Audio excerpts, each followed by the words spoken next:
સુરતમાં કારગિલ વિજય દિવસના 25 વર્ષ પૂર્ણ થવાના અવસરે શહેરના 3 યુવાનોએ કારગિલ બાઇક યાત્રા આરંભી હતી।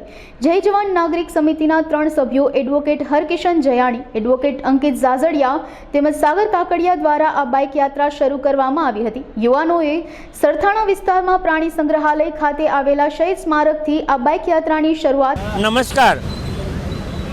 કારગિલ યુદ્ધને 25 વર્ષ પૂરા થાય છે। કારગિલ વિજય દિવસના 25 વર્ષ સિલ્વર જ્યુબિલી રજત જયંતિ નિમિત્તે સુરતથી 3 યુવાનો બાઇક ઉપર કારગિલ યાત્રાએ જઈ રહ્યા છે।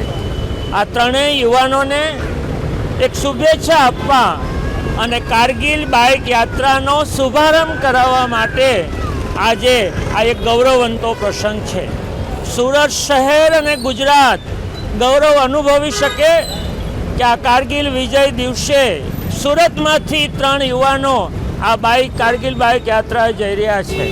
આ યુવાનોમાં માન્ય એડવોકેટ શ્રી હરકિશન જયાણી, એડવોકેટ અંકિત ઝાઝડિયા અને સાગર કાકડિયા, આ 3 યુવાનો બાઇક ઉપર ઠેઠ કારગિલ ટોચ જે યુદ્ધ થયું હતું ત્યાં સુધી જઈને ફરી પાછી એની એક રાષ્ટ્રીય યાત્રાના સ્મરણો લઈને કારગિલ વિજય દિવસ એટલે કે 26મી જુલાઈએ અહીંયા પાછા ફરવાના છે। જ્યારે સુરતમાં કારગિલ વિજય દિવસે સરસ મજાની તિરંગા યાત્રા અને સમર્પણ ગૌરવ સમારોહનું આયોજન થયું હશે, ત્યારે આ ત્રણેય યુવાનો કારગિલ જઈને આ બાઇક યાત્રા અહીંયા પરત ફરશે।